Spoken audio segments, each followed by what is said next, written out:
අද බලන්න යන්නේ 2017 දී නිකුත් වුණු රිවෙන්ජ් නමින් තිරගත වුණු ඇක්ෂන් ත්‍රිලර් කැටගරියකට අයිති වෙන කතාවක්. කතාව මෙහෙමයි. මේ කතාව පටන් ගන්නකොටම අපිට පෙන්වන්නේ කාන්තාර ප්‍රදේශයකට යන හෙලිකොප්ටර් එකක්. ඉතින් මේ හෙලිකොප්ටර් එකේ රිචඩ් නමින් හැඳින්වෙන පුද්ගලයෙකු වගේම ඔහුගේ පෙම්වතිය වෙන ජෙනී කියන කාන්තාවත් එන බව තමයි දකින්න ලැබෙන්නේ. රිචඩ් මේ විදිහට එන්නේ මේ කාන්තාරයේ මැද එයාටම අයිති වුණු නිවසට නිවාඩුවක් ගත කිරීමේ අදහසින් වුණත් ටික දවසකින් ඔහුගේ සංගයන් සමග දඩයම් චාරිකාවක නිරත වෙන්නත් ඔහු සූදානම් වෙලා ඉන්නේ. ඉතින් රිචඩ් ජෙනිෆර් ඒ විදිහට ඔහු සමග අරගෙන ඇවිල්ලා තියෙන්නේ ඔහුගේ දඩයම් චාරිකාව යන්න කලින් ටිකක් විනෝද වීමේ අදහසින්. රිචඩ් සහ ජෙනිෆර් මේ නිවසට අරගෙන එන ගුවන් නියමුවා මෙතනදී රිචඩ්ගේ අතට යම්කිසි දෙයක් දෙන ගමන් කියන්නේ මේක හොඳින් පාවිච්චි කරන්න කියලායි. ටික වෙලාවකින් නිවසට ඇතුළු වුණු රිචඩ් සහ ජෙනිෆර් කාමරයට ඇවිල්ලා ගමන් මහන්සිය නිසාම මේ වෙලාවේ ලිංගිකව සතුරු වෙන්න පටන් ගන්නවා. ඉතින් එදා හවසම රිචඩ්ට එන දුරකථන ඇමතුමකින් අපිට දකින්න ලැබෙන්නේ මේ රිචඩ් කියලා කියන්නේ දැනටමත් විවාහ වුණු වගේම දරුවෙක් ඉන්න පුද්ගලයෙක් කියලා. ඒ වගේම මොහුගේ බිරිඳ හිතාගෙන ඉන්නේ රිචඩ් එයාගේ මිතුරන් සමග දඩයම් චාරිකාවට ආව බව පමණයි.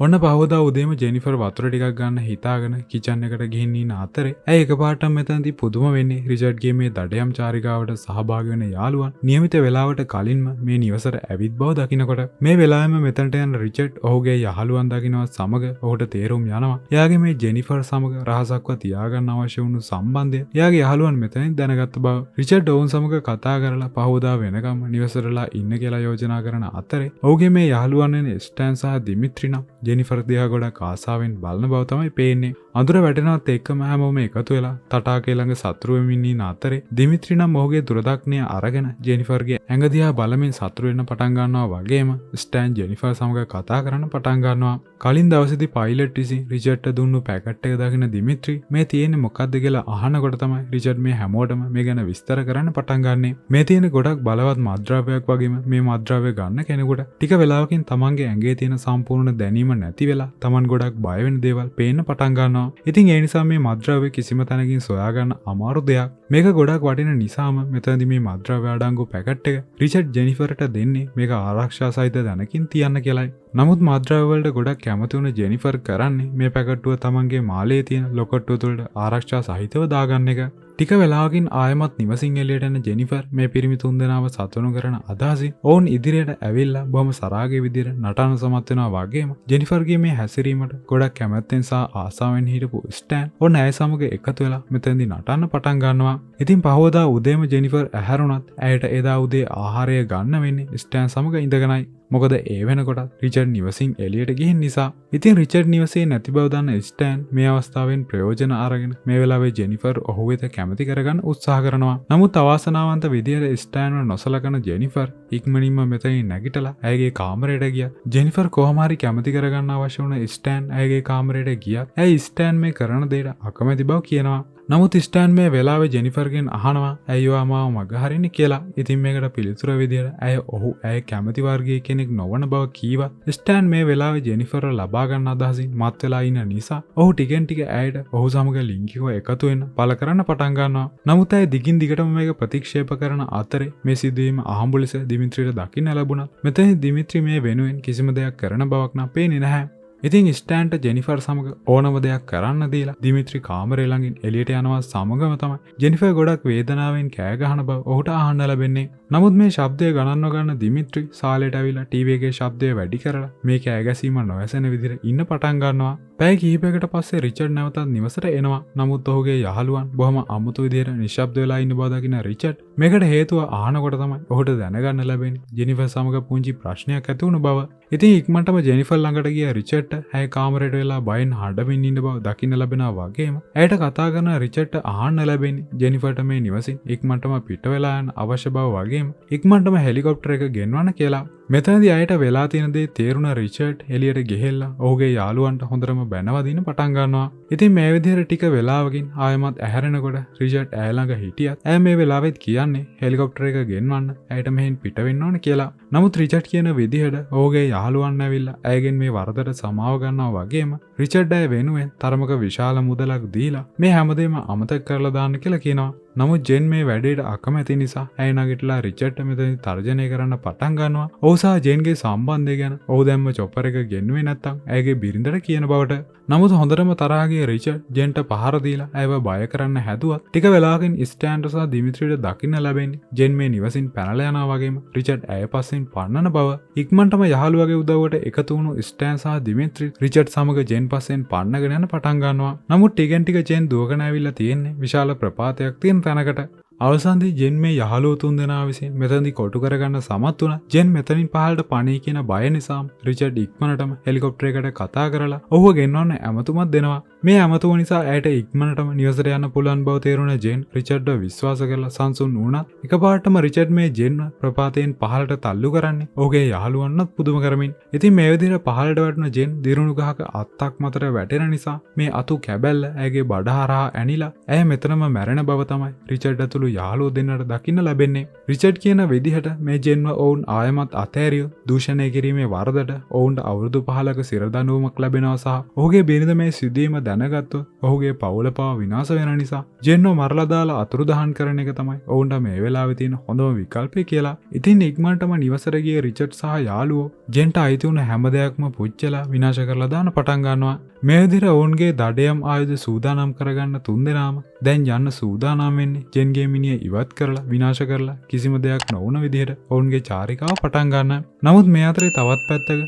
දිරුණු ගහක් මතර වැටිලා මැරුණු ජෙන්ගේ ශරීරය කූඹින් විසින් කනවා වගේම තවමත් ඇයගේ බඩෙන් ලේ ගලමින් තමයි තියෙන්නේ. නමුත් මෙතනින් දකින්න ලැබෙන විදිහට නම් මේ අත්තක් බඩ හරහා ඇනුණත් තාමත් ජෙන් මිය ගිහින් නැහැ. මොකද ඇයට මේ වෙලාවේ එකපාරම සිහිය එනවා වගේම ඇයගේ මේ බඩ හරහා ගිය අත්ත ඇයගේ කිසිම අවයවයකට හානි කරලා නැති බව හිතන්න පුළුවන් වෙනවා. නමුත් ඇය මේ අත්ත සමග සිර වෙලා ඉන්න නිසා ඉක්මනටම ජේන් මෙතනින් නිදහස් වෙන ක්‍රමයක් සොයන්න පටන් ගන්නවා. මේ වෙලාවේ තමයි ඇය හැම වෙලාවකම අරගෙන යන ලයිටරය ඇයට දකින්න ලැබෙන්නේ. ඉක්මනටම මේ ලයිටරය අරගෙන ඇය රැඳිලා ඉන්න ගහේ මුලට ගිනි තියෙන ජේන් ටික වෙලාවකින් මේ දිරුණු ගහේ මුල කඩාගෙන බිමට වැටෙන නිසා ඇය මෙතනින් නිදහස් වෙන්න සමත් වෙනවා. මේ අතර රිචඩ් සහ යාළුවෝ දෙන්න ජෙන්ව හොයාගෙන ඇයගේ මිනිහ විනාශ කරන අරමුණි ආයමත් ජෙන් වැටුණු තැනට එන ගමන් තමයි ඉන්නේ. මේ වාහනවල ශබ්දය ජෙන්ට ඇහෙනවත් එක්කම ඇය ඉක්මනට මෙතනින් පිට වෙලා යන්න හැදුවත් තාමත් ඇයගේ ඇඟ ඇතුලේ තියෙන අර අතු කැබැල්ල නිසා ඇයට මෙතනින් සෙලවෙන එක නම් බොහොම අමාරු වැඩක්. නමුත් ටික වෙලාවකින් රිචඩ් සහ යාළුවෝ මෙතනට එන වෙලාවෙම බඩගාමින් මෙතනින් පිට වෙලා මොවුන්ගෙන් සැඟවෙන්න ඇයට පුළුවන් වෙනවා. ඉතින් ප්‍රපාතය ආසන්නයට ආව රිචඩ් සහ යාළුවන්ට ජෙන් වැටුණු තැන බලනකොට තමයි තේරෙන්න පටන් ගන්නේ ඇය මෙතන නැති බවත් ඇය පහළට වැටුණත් තාමත් මැරිලා නැති බවත්. ඉතින් ඉක්මනටම පහළට යන්න අවශ්‍ය බව කියමින් මෙතනින් මේ යහළුවන් පිට වෙනවා සමගම තමයි ඔවුන් යන ශබ්දය ඇසුණු ජෙන් මෙතනින් ඉක්මනටම පිට වෙලා යන්නේ. ප්‍රපාතයෙන් පහළට එන පාර බොහොම දීර්ඝයක් වුණ නිසාම රිචඩ් සහ යාළුවෝ ජෙන් සිටි තැනට එනකොට හොඳටම කරවල වෙලා තියෙන්නේ. රිචඩ් මෙතන පරීක්ෂා කරනකොට ඔහුට මේ වෙලාවේ ජෙන්ගෙන් හැලුණු ලේ පාර දැක ගන්න පුළුවන් වෙන නිසා හැමෝම එකතු වෙලා මේ ලේ පාර දිගේ ජෙන් පසුපස ලෝමදින්න පටන් ගන්නවා. නමුත් ටික වෙලාවකින් ඔවුන්ට එන්න සිදු වෙන්නේ නම් සාමාන්‍ය ජල පාරක් ගලාගෙන යන තැනකට. ඉතින් මෙතනින් එහාට ජෙන්ගේ කිසිම සලකුණක් නැති නිසා රිචඩ් ස්ටෑන්ට් සහ දිමිත්‍රිට යෝජනා කරනවා මෙතනින් පහළට බෙදිලා ගිහිල්ලා ජෙන්ව හොයමු කියලා. නමුත් මේ වැඩේට නම් ස්ටෑන් ටිකක් බය බව තමයි පේන්නේ. ඉතින් ස්ටෑන් මෙතනම ඉන්න අතරේ දිමිත්‍රි සහ රිචඩ් ඇයව සොයන්න ගියා. මේ වෙනකොටත් මේ ජල පහර දිගේ බොහොම වේදනාවෙන් අඩසියෙන් යන ගමන් හිටපු ජෙන්ඩ දිමිත්‍රිගේ වාහනේ එන ශබ්දය ඇහෙන්න පටන් ගන්නවා. ඉතින් ඉක්මනටම ඇය මේ වතුර යටම සැඟවිලා දිමිත්‍රි පරීක්ෂා කරන වෙලාවේ සැඟවෙන්න සමත් වෙන නිසා ජෙන්ව දකින්න නොලබුණු දිමිත්‍රි ආයමත් ටික දුරක් මේ ජල පහර පහළට යන්න පටන් ගන්නවා. ටික වෙලාවක් පහළට ගිය දිමිත්‍රි එක තැනක නැවතිලා ඉන්න බව ටිකෙන් ටික පහළට ආව ජෙන්ට දකින්න ලැබෙනවා වගේම ඇයට මේ වෙලාවේ තේරෙනවා දිමිත්‍රිව මරලා දාන්න ඇයට හොඳ අවස්ථාවක් ලැබිලා කියලා. මොකද කියනවා නම් දිමිත්‍රි තමන්ගේ තුවක්කුව වාහනේ ළඟ තියලා ජල පහර ළඟට වෙලා ඉන්න නිසා. ඉතින් ඉක්මනටම වාහනේ ළඟට ගිය ජෙන් තුවක්කුව අරගෙන දිමිත්‍රිට වෙඩි තියන්න හැදුවා. අවසනාවන්ත විදිහට තුවක්කුව ලෝඩ් කරලා නැති නිසා අන්තිමට සිදු වෙන්නේ නම් දිමිත්‍රි ජෙන්ට පහර දෙන එක. ටික වෙලාවක් පහර දුන් දිමිත්‍රි ජෙන්ව අල්ලාගෙන වතුරේ ඔබලා හුස්ම හෙර කරලා මරන්න උත්සාහ කරා. දිමිත්‍රිගේ සාක්කුවක තිබුණු පිහියක් ගන්න සමත් වෙන ජෙන් එකපාරටම දිමිත්‍රිගේ ඇස් වලට ඇනලා ඔහුව මරලා මේ ජල පහරටම දාලා ඔහුගේ ආයුධ සහ වාහනයත් අරගෙනම මෙතනින් පැන ගන්න පටන් ගන්නවා. ඉතින් දිගින් දිගටම දිමිත්‍රිගේ වාහනයෙන් පැනලා යන ජෙන්ට නවතින්න සිදු වෙන්නේ මේ වාහනේ ගෑස් ඉවරනවත් එක්ක. ඉතින් ආයමත් තමන්ගේ ගමන බොහොම අමාරුවෙන් පටන් ගන්න ජෙන් දිමිත්‍රිගේ බැක්පැක් එකත් අරගෙන ඇයට හමු වෙන පුංචි ගුහාවකට එන සමත් වෙනවා. මේ වෙලාවේ ඇය තීරණය කරනවා මේ ගුහාවට වෙලා ටික වෙලාවක් විවේක ගන්න ඕනේ කියලා. මොකද ඇයට මේ තුවාලය සමග තවදුරටත් ඇවිදින්න ගොඩක් අමාරු නිසා. ගුහාවට ආව ඇය දිමිත්‍රිගේ බෑග් එකෙන් ඇයගේ තුවාලය සනීප කරගන්න පුළුවන් යමක් සෙව්වත් ඇයට කිසිම දෙයක් හමු වෙන්නේ නම් නැහැ. ඇයට ඇයගේ මාලය දකින්න ලැබෙනවා සමගම තමයි ඇයට මතක් වෙන්නේ එදා ඇය ලොකොට්ටුව ඇතුළට දාගන්න මත්ද්‍රව්‍ය ටික තාමත් තියෙන බව. ඉතින් මේ වගේ බොහොම අමිහිරි රසක් තිබුණත් ඇය ඉක්මනටම මේක ගන්නේ ඇයගේ තුවාලයේ වේදනාව අඩු කරගන්න අවශ්‍ය නිසා වගේම කුමක් හෝ කරලා මේ තුවාලය ඇතුළේ තියෙන අතු කැබැල්ල ඉවත් කරගන්න ඇයට අවශ්‍ය වෙන නිසා ටිකෙන් ටික ඇයට විවිධ දේවල් මැවෙන්න වගේම ඇහෙන්න පටන් ගත්තා. අඩ සිහියෙන් ඇය ඇයගේ තුවාලයට ප්‍රතිකාර කරන්න තීරණය කරනවා. මේ වෙලාවේ ඇයට කිසිම වේදනාවක් දැනෙන්නේ නැති නිසා තමන්ගේ පිහියෙන් බඩේ තිබුණු තුවාලය හරන ජෙන් මේ බඩ ඇතුළේ තිබුණු අතු කැබැල්ල ඉක්මනින්ම එළියට අරගන්න මෙතෙන් සමත් වෙනවා. ඉතින් ඇයගේ ලේ ගැලීම නවත්වන්න අවශ්‍ය නිසාම ඇය ළඟ තිබුණු බියර් ටින් එකක් කපා ගන්න ජෙන් මේක ගින්නෙන් රත් කරලා තුවාලයේ තිබුණු තැන පුච්චලා ලේ ගැනීම නවත්ව ගන්න මෙතනදී සමත් වෙන බව තමයි අපිට දකින්න ලැබෙන්නේ. පහවදා උදේම අපිට දකින්න ලැබෙනවා ස්ටෑන් ඔහුගේ ජීප් එක තුල නිදාගෙන ඉන්න අතරේ මරුණු සතෙක් අරගෙන මෙතනට ආව රිචඩ් ස්ටෑන්ව බය කරලා ආයමත් ජෙන්ව හොයාගෙන යන පටන් ගන්න දර්ශනයක්. ඉතින් කලින් දවසේදී දිමිත්‍රි සිටිනන්ට ආව මේ යාළුවෝ දෙන්නගේ ස්ටෑන් ඉක්මනටම මේ වතුර පාර ළඟට ගිහිල්ලා මූණ සෝදන්න පටන් ගන්නවා. නමුත් ටික වෙලාවකින් හොඳටම මොහොන විකෘති වුණු වගේම මැරුණු දිමිත්‍රිව වතුරෙන් උඩට මතුවෙන නිසා ස්ටෑන් මෙතනදී හොඳටම බය වෙනවා. ඉතින් මේ සිදුවීම නිසා රිචඩ්ට තේරෙනවා දිමිත්‍රිව මේ විදිහට මරලා තියෙන ජෙන් කියලා. ඉක්මනටම දිමිත්‍රිගේ මිනිය ආයමත් ජල පහරට විසි කරන යාළුවෝ දෙන්න ආයමත් වතාවක් ජෙන්ව සොයාගෙන වෙනත් ස්ථානයකට යන පටන් ගන්නවා. මේ අතරේ එළිය වැටෙන තුරුම ගුහාවට වෙලා නිදාගෙන හිටපු ජෙන් ඉක්මනටම නැගිටලා එළියට යන්න හැදුවත් මෙතනට යන රිචඩ් ඇයට වෙටි තියලා මරලා දානවා. නමුත් ඇත්තටම මේ වෙලා තියෙන්නේ නම් ඇය කලින් රාත්‍රියේදී ගත් මද්ද්‍රව්‍ය නිසා ඇයට දිගින් දිගටම නරක හීන පේන්න පටන්ගෙන තියෙන එක. නමුත් ජෙන් සම්පූර්ණයෙන්ම සිහියට එනවත් එක්කම දිමිත්‍රිගේ තුවක්කුව වගේම අවශ්‍ය දේවල් ගන්න ජෙන් ආයමත් ඇයගේ ගමන පටන් ගන්නවා. නමුත් මේ වතාවේ නම් ඇය පැනලා යනවා වෙනුවට නැවතත් රිචඩ්ගේ නිවසට යන්න තමයි සූදානම් වෙන්නේ. මොකද දිමිත්‍රි වගේම අනිත් යාළුවන් දෙන්නවත් මරලා දාන අදහසින්. මේ අදහසින් ඇය ඉක්මනටම රිචඩ් සහ ස්ටෑන් කාන්තාරයේ ඉන්නේ කොහෙද කියලා හොයාගන්න පටන් ගන්නවා. නමුත් මේ අතරේ දිමිත්‍රිගේ වාහනේ සොයාගන්න සමත් වෙලා හිටපු රිචඩ් සහ ස්ටෑන් ජෙන් මේ ළඟම ඇති කියන අදහස නිසා බෙදිලා ගිහින් ඇයව සොයන්න පටන් ගන්නවා. ඉතින් මේ විදිහට රිචඩ් පිටත් වුණත් කලින් රිචඩ්ගෙන් ලැබුණු පහරක් නිසා නහය තුවාලෙලා හිටපු ස්ටෑන් ඔහුගේ කණ්ණාඩියකින් නහය බලන අතරේ ඔහු නොදැනුවත්වම මේ කණ්ණාඩියෙන් පරාවර්තනය වුණු ආලෝකය ගුහාව ළඟ ඉඳන් කාන්තාරය පරීක්ෂා කරමින් හිටිය ජෙන්ට දකින්න ලැබෙනවා. ඉතින් අපතේ යවන්න කාලයක් නැති බව තේරුණ ජෙන් ඉක්මනට මේ ස්ටෑන් පසුපස ලෝබඳින සමත් වෙනවා. ස්ටෑන් දිගින් දිගටම කාන්තාරය හරහා ගමන් කළ නිසා එක තැනකදී ඔහුගේ වාහනේ තෙල් ඉවර වෙනවා සමගම ආයමත් තෙල් පුරව ගන්න සූදානම් වෙන ස්ටෑන්ව දකින ජෙන් ඇයට ලැබුණු අවස්ථාව මේක බව හිතමින් ස්ටෑන්ගේ හිසටම වෙඩි පහර එල්ල කරන්න සූදානම් වුණා. කිසිම පළපුරුද්දක් නොතිබුණු ජෙන්ට ඇයගේ පළමු වෙඩිල්ල ස්ටෑන්ගේ උරහිසට තියන්න සිදු වෙන්නේ. වෙඩිවදිනවත් එක්කම බිම වැටෙන ස්ටෑන් ආයමත් නැගිටලා වේදනාවෙන් කෑ ගහමින් මෙතනින් පැනලා යන්න පටන් ගන්නවා. නමුත් මේ ඉක්මනටම ආයමත් නැගිටපු ජෙන් ස්ටෑන්ගේ වාහනය ළඟට ආවත් ඔහු මෙතනින් පැන ගිය බවට දකින්න ලැබුණු ලේ පාර නිසා ඇය මේ පසුපසින්ම හඹාගෙන ගියත් එක තැනකදී ඇයට ඔහු ආව පාර ඔහුගේ සපත්තුවත් සමග නවතින බව දකින්න ලැබෙනවා.